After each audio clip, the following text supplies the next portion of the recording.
1971, I guess, with Mother Earth, when we were on the road, the first time we heard anything we ever did. I think it was a novelty for us, I know, at that time. We'd never had anything on the radio before. It was sort of an offshoot of the thing we did 2 years ago with the mini tour we did, if you will. And then Ted called us up and asked us to put this band together, the original band. And that formation, except that we used Bobby on percussion, Bobby LaKind. And Ted who? Yeah, that guy. And Mr. Templeman. And so the guys that he had called about it all said, yeah, we'll do it. And we took a little while getting it together, and Ted was pretty busy. And we got an offer from Capitol, and we took it and decided to do it that way. Well, you know, Tom and I had been doing recording together for off and on for years, right? I mean, it seems like we Got a few demos. Yeah, we had actually done some stuff, we were attempting to do something there too. And we thought we had really great stuff. And so we were in a way, this is a continuance of what we had already started doing. We had different people that we had been working with at the time we were doing demos together, but a lot of these songs are the same tunes that we had made demos of years ago. They're updated, and I think they're better, really, with all the stuff that two of them are on the album. Yeah. A lot of fun. Rodney came in halfway through the album. We'd done the first half with Eddie Schwartz and Charlie Midnight, and those had been two people that Capitol had given us to try out. And we talked to various guys before that. We interviewed, I guess, 3 different guys.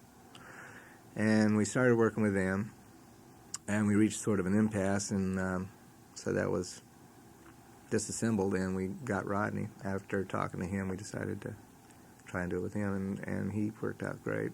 He's a real easy guy to work with. He's got good ideas. He's very confident, but at the same time, he lets you do your own thing, so to speak, and puts his input in. And he's a good old boy from Atlanta. He's easy to work with. It's just a lot of fun. He's a jolly kind of guy, you know. And he brought out some good things in the band, I think.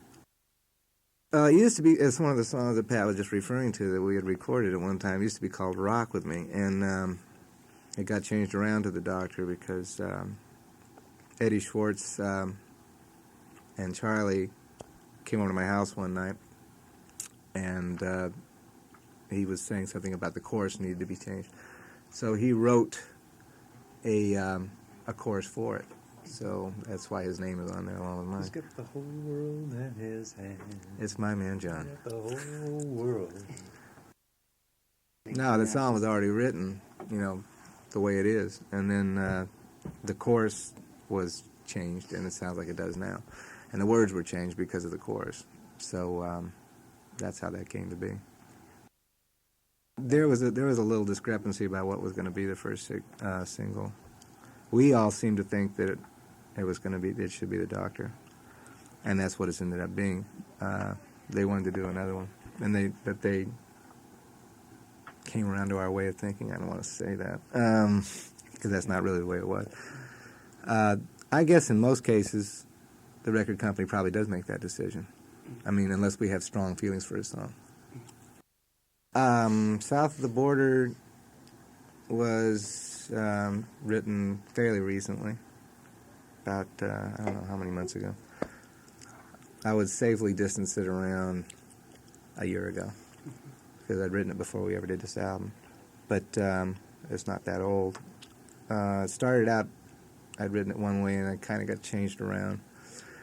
Although it's still the same chord progression and everything, it's just the way I was playing something on the guitar. And then I wrote the words to it, and it's basically about some guy going from Texas to probably El Paso down to what's the town everybody goes to down there?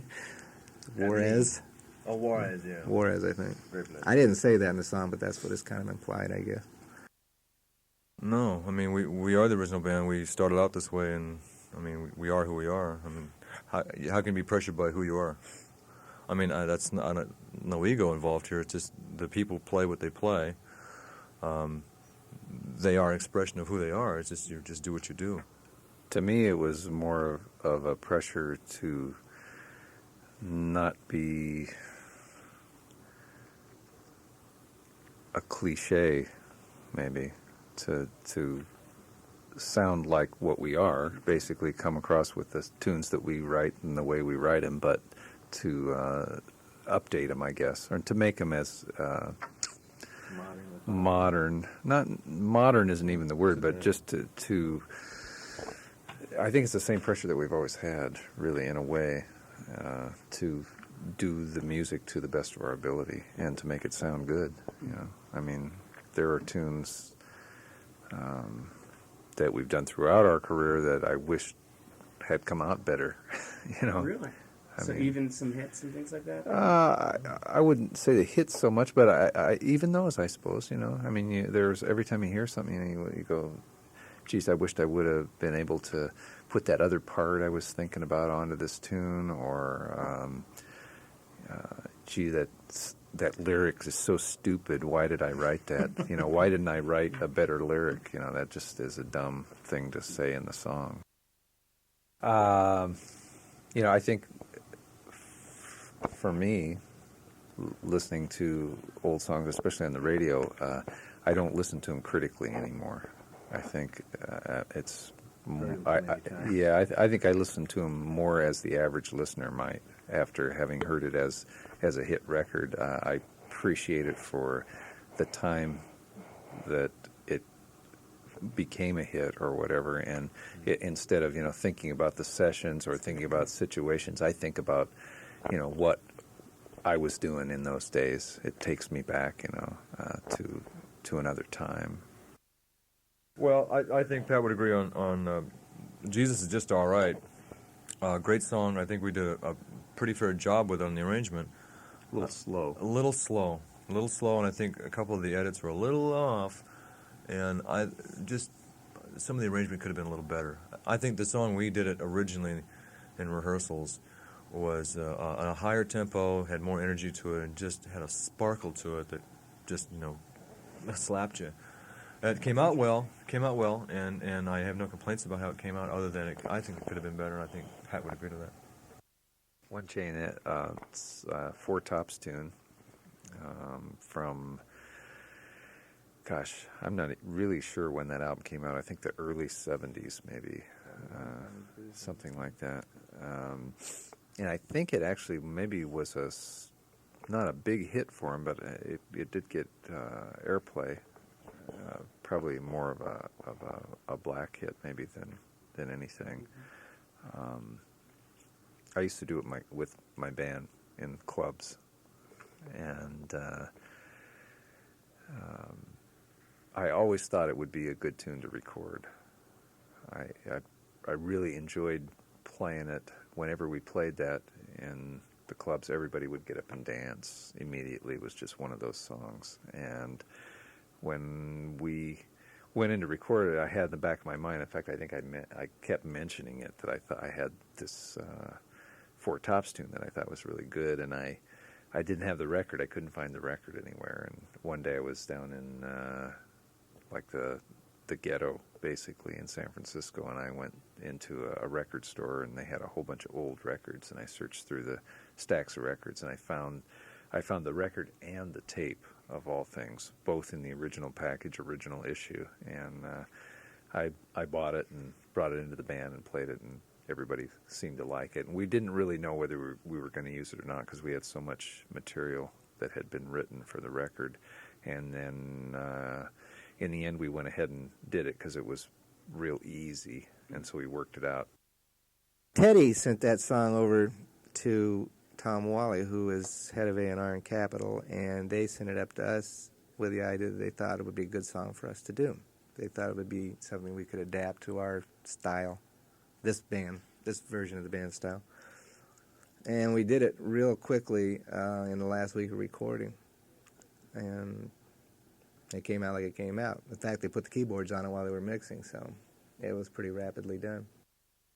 Bobby wrote that with a couple of guys. I don't know much about the writing of the song. He's the one that brought it in. It's one of his songs. So speaking for Bobby, since he's not here, he came up with a lot of great tunes. He had so many tunes that we had to like lock him in a room and keep him from playing every tune. He had I think everybody's really been working and writing since the band's been broken up, and I think Bobby has really worked hard on his own, writing tunes and playing and stuff. And so both those tunes you mentioned, Tonight I'm Coming Through and Here and Gone, are just indications of how much he's been doing. He's written some really great stuff and some other things that we didn't record that were great tunes as well. We had a hard time trying to choose the songs because there were so much material. Tommy had another 6 or 8 tunes of his own, that to choose from. So I know going in to do another record, we're going to have a lot of material. It's going to be. It'll be easier to talk about what you I wrote a tune actually with Dale Ackerman called I Can Read Your Mind, which I had started writing on the road, several years ago when I had my own solo band out on the road. And I think I wrote it in a bus while we were traveling around. A bus. And I had really come up with the kind of chorus figure in the thing, or the refrain that comes after the first 2 verses. And this friend of mine, Chris Thompson, had been working on a verse section, kind of. And when it came down to making a demo of it, it was a completely different song. We demoed the tune on a couple different occasions. Tommy and I did a demo of it probably a couple of years ago as well. And it was not at all the same tune that it is now. The verses were completely different figure, different lyrics, a little bit different melody, not a whole lot different, but a little bit different. And so it was basically a different song. And then Dale Ackerman, who's a keyboard player friend of mine, also helped me work on another tune on the record. Or I helped him, I don't know which. We sat down and Somebody else, somebody. Right. And rewrote the song "I Can Read Your Mind," and it went through 3 or 4 different versions until we finally ended up with this. And we wrote actually in the month or so preceding the recording, we came up with a complete new figure for the verse and a complete new bridge and solo section for the song, and so it really went through some changes. Take Me to the Highway was sort of a similar kind of a thing that Dale actually came up with the original kind of feel for that tune and some of the original changes, and then he and I worked together on the lyrics to do those. And we actually played the song for a couple of years in a club act that we had. Dale's been playing with me for about 5 years now, I guess. And we actually did that tune, a slightly different version of it, several years ago. And then in the rehearsals before we did the recording of this album for the Doobies, it was suggested by the producers at that time, Charlie Midnight and Eddie Schwartz, to maybe come up with a bridge for the song. And I invited them to help me out, do something, since they had the idea of a bridge. And the 3 of us sat down one afternoon and came up with the bridge for that tune. So that's basically where that came from. So again, it's been through a lot of changes till the final recording.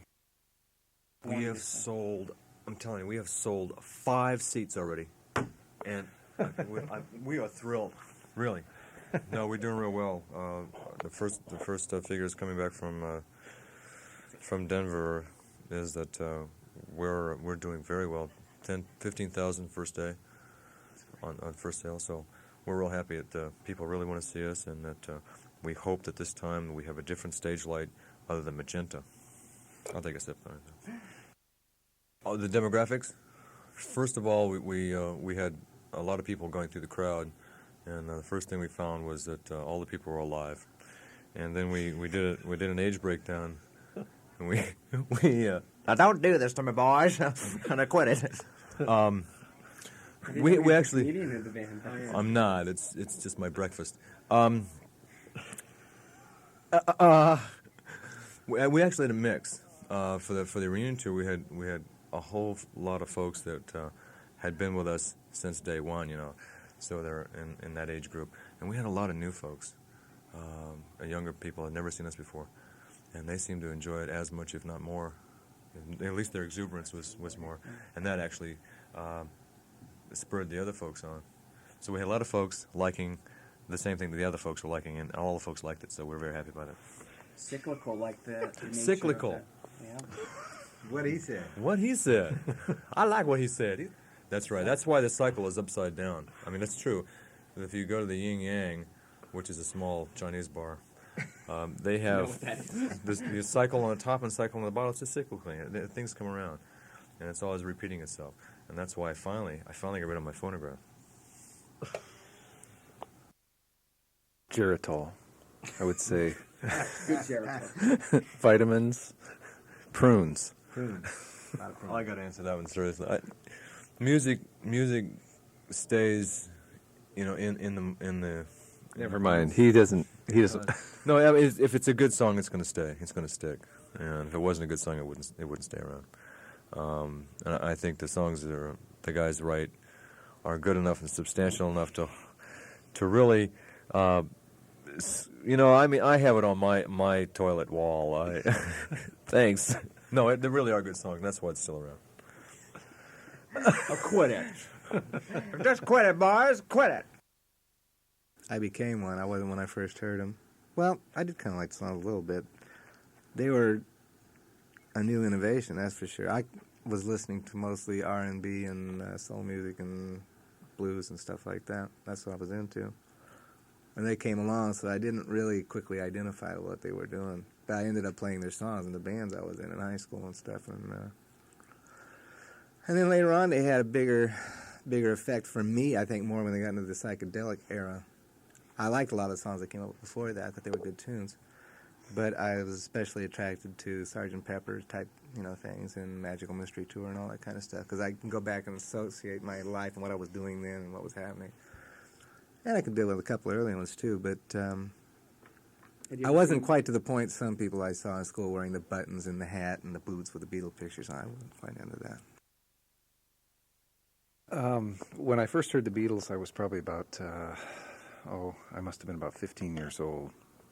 And again, like Tom, I had been a rhythm and blues freak. And I had lots of Little Richard albums, and I remember hearing Long Tall Sally by the Beatles and going, man, this is terrible stuff. After hearing Little Richard, who to me is one of the great singers of all time, and then hearing the Beatles do some of the covers, I thought, man, what do people see in these guys?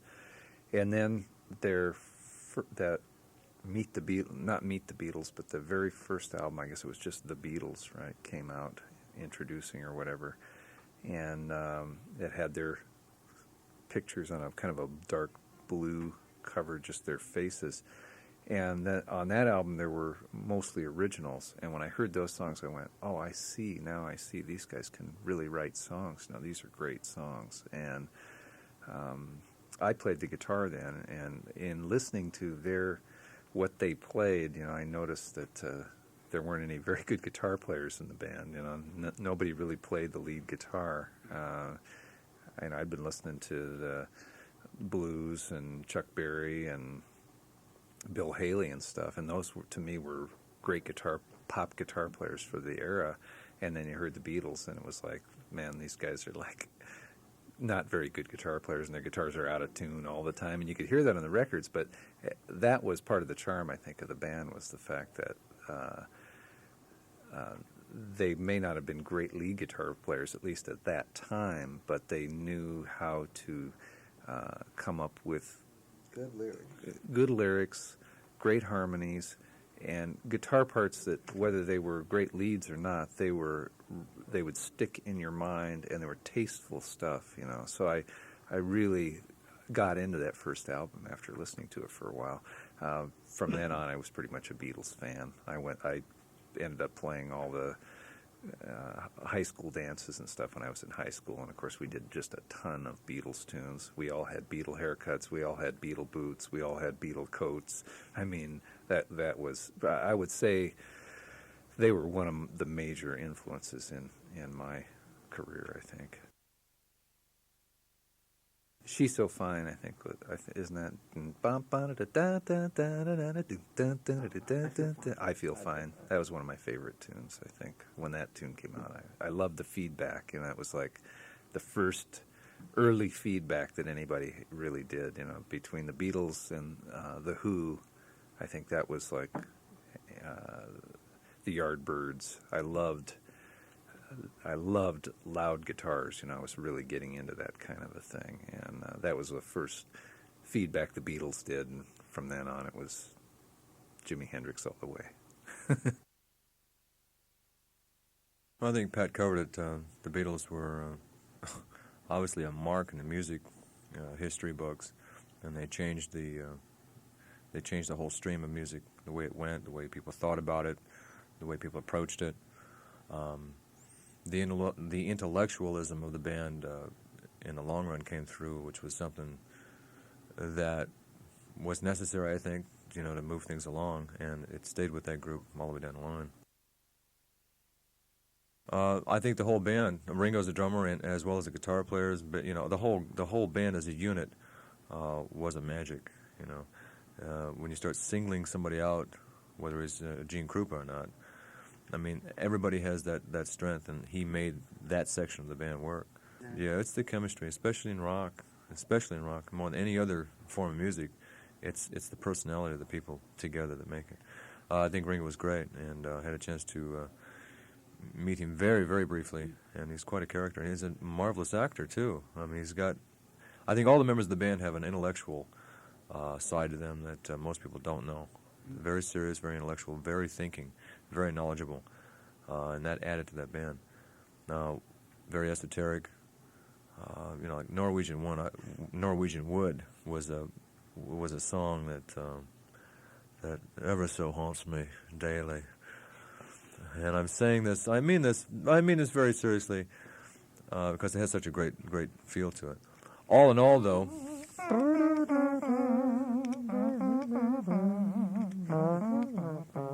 what he said, and although I'm not really a fan, I'm a Stones fan, and that kind of an offshoot. There's no doubt that they were a great band, you know, and great individuals. It was the free gig that we did outdoors for the Vietnam Day Committee. Oh, yeah. Remember the 4 people? Over on 11th Street or something. Well, that was the parking lot. Yeah. That the parking lot one? Yeah. Yeah. It was one of those. Well, I always think of the Chateau when I think about where we started. I'm not saying it's the first gig we ever did, but How about the pizza parlor? I do remember the pizza parlor. Yes, that's true. Armando's House of Love. It was a great place to play.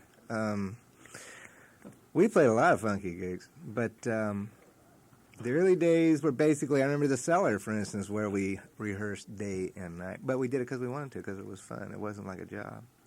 We were already, all of us were pretty carefree in those days. And living on food stamps and brown rice, no responsibilities except having fun and playing music and partying, basically. Worked on harmonies.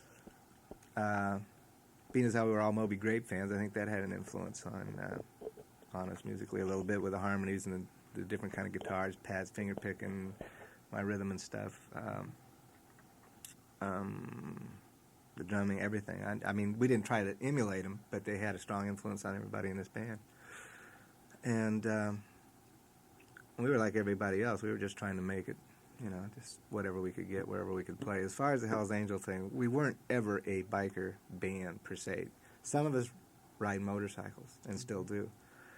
And back then, I rode a Volkswagen. I couldn't get my legs quite wrapped around a car. That way you see it's kind of hard to do, and no handlebars anyway. But they did come to our gigs, and we did get to know some of them. They'd come over to the house, but it's not like we were the official stamped, HA band or something. We played for a lot of different kinds of people, crazed hippies, wild mountain folks, boar hunters. It was a wonderful thing. It's very satisfying to watch a song come to fruition in the studio, see it hopefully come together the way you had in mind anyways, or better. But for me, playing on stage is the best part. I love playing live. I don't know about fruition, but Fruition. I had to pay that to go to college. Fruition. Fruition. It was a lot of money. To me, the recording, I think, is the most fun. To actually see all the stuff come together, start piling it on the tape, and eventually it becomes an actual recorded tune. Because I don't know, it's a long way from the point of sitting with your guitar, trying to come up with ideas to that, getting that final product, that final tune. It takes a long time, and you're never sure exactly what you're going to end up with, whether or not your ideas really work or not. But in the back of your mind, you have all these ideas that you want to try, and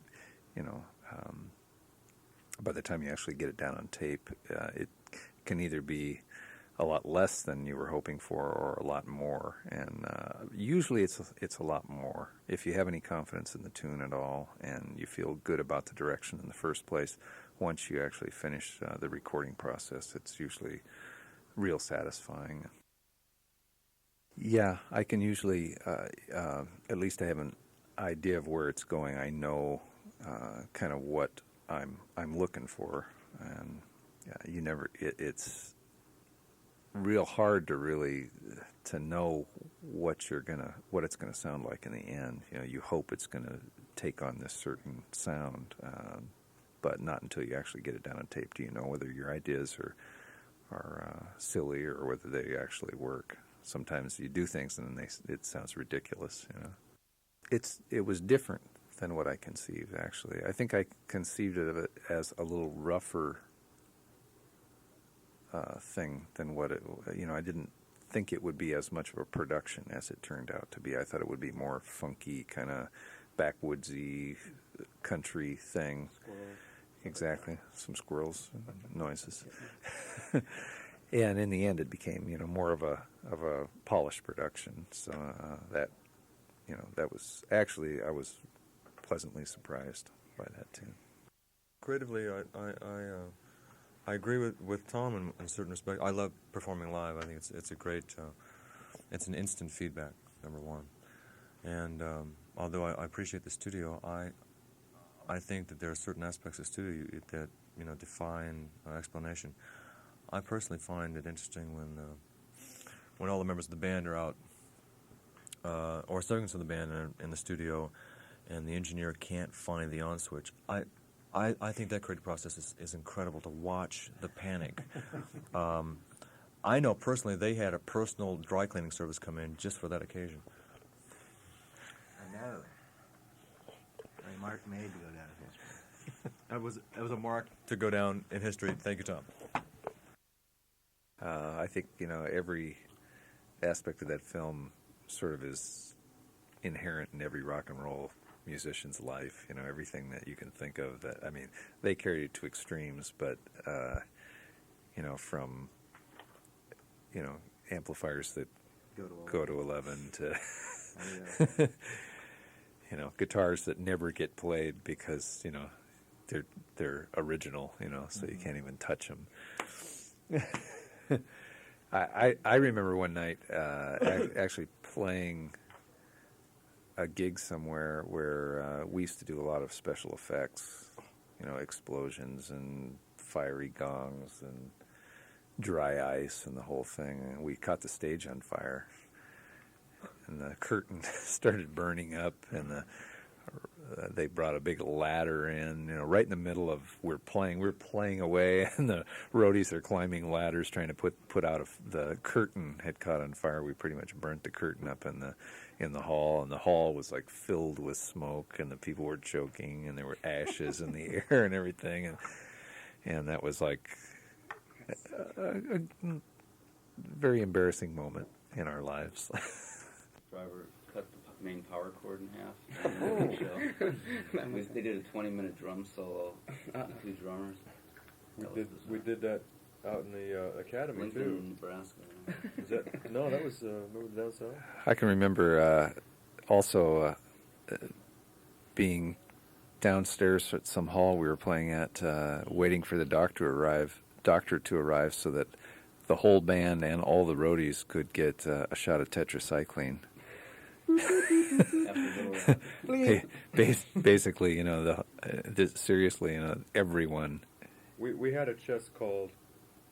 Dr. Redneck came to our rescue. Everybody in the band waiting for the doctor to show up, and the doctor showed up with hypodermic needle, and everybody basically dropped their drawers and got a shot on the road, so.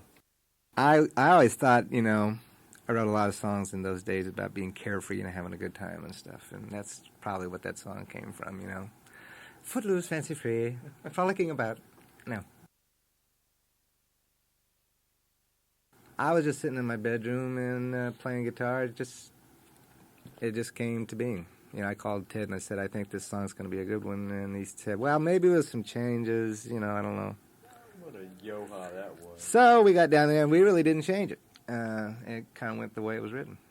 Same thing with China Grove. I grabbed John. I said, we got to get down in the basement. We got to go now. We got to go now. So I went running down and slammed the thing in the amplifier and started blasting away volume 11. And he came down. What are you doing? And I said, come on. And he came down and played the drums. And that's how that happened. But Rockin' Down the Highway was just another one of the songs I was probably sitting in the bedroom or maybe even when we were practicing or something. I really don't remember. It came out of rehearsal. Did? Okay, that's where it came from, rehearsal. Rehearsal. For the first part of it, I'm starting to find out why it gets played, I think, is because a lot of guitar players seem to like to play that song. Or guys that are in, be it bar bands or, even guys that I know that I've played with in bands seem to like that song. It's like a guitar player song, apparently. And as far as the words go, there is a place called China Grove, although I didn't know it when I wrote it. Really? It was written around, I got the idea from a lick that Billy Payne put on with the piano. That's where that came from. And I found out about 3 years later from a taxi driver in Houston that there really was a town called that in Texas. Yeah, I still enjoy playing it live. I very seldom, maybe once or twice in my life that I can remember, ever do a solo that's planned out when I sit down. I might get that way a little bit as I'm doing it. Most of the time it's just stuff, whatever comes into my head at the time, that's what I play. I'm just speaking for me, and other people do it differently. It's, free form or whatever the hell you want to call it, but just whatever I feel like playing at the time is what I do. I usually work out my solos before I even go in the studio, or at least not note for note, but I have moves that I work out. I have a guitar synthesizer. I played on several of the cuts on this tune, actually. I played some guitar synthesizer. My solo on Take Me to the Highway is guitar synthesizer. I would say I'm more inspired by other players than I would be by the technology. I don't think the guitar technology, for the most part, has caught up yet to the synthesizer technology. Almost all the guitar synthesizers that I've tried, and I don't care whether you're talking about the Fairlight synthesizer or any of them, they don't read or track as fast as a keyboard would, and so it's a little bit difficult right now for guitar players. I think they're a great tool, and it's real nice to do synthesizer parts and things, and to combine them with the guitar to come up with unique sounds. But as far as strictly playing guitar synthesizer, it's not as fluid as it is playing the guitar. I find for me, the new playing techniques the hammering on right and left hand is a new thing that I'm getting into. Hand vibrato, I've used that a lot more than I used to. I usually use that for playing Dwayne Eddy tunes, in the old days. But now, I use it a lot more in playing. I can only speak for me on that one. It's not easier. Songwriting, to me, has always been something that just sort of happens if it's good. I mean, if something good comes out of it, it's because it just came out of the blue. If I sat down and said, I'm going to write a song and here's what's going to go like, it never really doesn't have the right feel to it, and it sounds like that's what I did. So all the stuff that I've ever written it's best to just have some idea hit you, sit down, hope to God you get it on tape too is the other thing. Don't forget it. It's something I've learned is very valuable, and if it's lyrics, I don't care if it's 4 in the morning, write it down. But that's most creative. It's the creative process for me is something that just happens when it happens. It's not something I can force. That's why it's nice to have a boom box with you all the time, which you can't always do. I'm sure everybody gets ideas in a lot of weird places, and you don't have a guitar or something, and you have to remember that. So I know I've had ideas driving down the road, and all you can do is sit there and write them down, or pull over and write them down, and try to decipher them later. How about you, Pat? I agree with Tom. I think a song is pretty much purely inspirational. I don't think you can... I think you can get yourself in a writing mode if you really want to by setting time aside. And maybe in that time you'll come up with nothing, but at least you get used to the idea that, okay, now is writing time, and you do whatever you do to kind of put yourself in the mood. A lot of guys have a place they go to where they have... In my room. Exactly. Basically, where you have your guitar and a comfortable place where you can be alone and think. And that's how music comes about. If you were waiting all the time for a riff to come to you, it wouldn't come. You have to sit down and have your guitar in your hands, or you'll never... you can imagine riffs in your head all day long, but without actually sitting down with your instrument, you can't tell whether that riff sounds like a million other riffs or whether it's a unique thing that actually feels good to play. I think that's another thing about writing for guitar players anyway. If you have a riff that feels good to play, actually, you put your hands on the guitar and it's fun to play, that will inspire you to maybe write a song off that riff or something, so. I suppose the main thing I've learned is you have to work hard at music. It's a hobby, and it's something that's fun to do, and I think that's the bottom line is to approach it as a hobby, as something that you enjoy doing. Otherwise, it won't be fun to work at it, and you'll tire out. You won't want to forge ahead or whatever. So I think that's the bottom line. Don't expect anything from it other than the immediate rush you get from playing, because I have friends that I consider to be very good musicians, and they really haven't struck it rich or anything, but they do play and they do enjoy it, and it's a challenge for them every day. And even though they haven't got a recording deal or whatever, they still persevere and keep at it. And I think it's important for all musicians to realize that the music is the important thing, not whether you become a star or not whether you get a lot of adulation. It's an art, and it's something to be proud of, and the success of it is the fact that you can actually learn to play your instrument and master it. And that's the real reward in the end, because so many people don't do anything. They don't have a hobby. They sit around and watch TV all the time. And for a musician to actually be able to achieve expertise on his instrument, I think that's really the reward. I agree with what he said. I think if you're not doing it for fun anymore, you shouldn't be doing it. There's a lot of jobs in this world you can't do that with, but if you're not doing it for fun and it's out there just for work, then it sounds like it, and people will pick up on that, and nothing will happen. The other thing, if I've learned over the years, if anything, is to take care of yourself, and while you're having a good time, be good to yourself. Other than that, I mean, for aspiring musicians. Well, between these two guys, it's going to be tough to top. The only thing I can add to that is, besides having pride in your craft, it's an art, is to take the time with yourself and be patient with yourself, and have the courage to continue.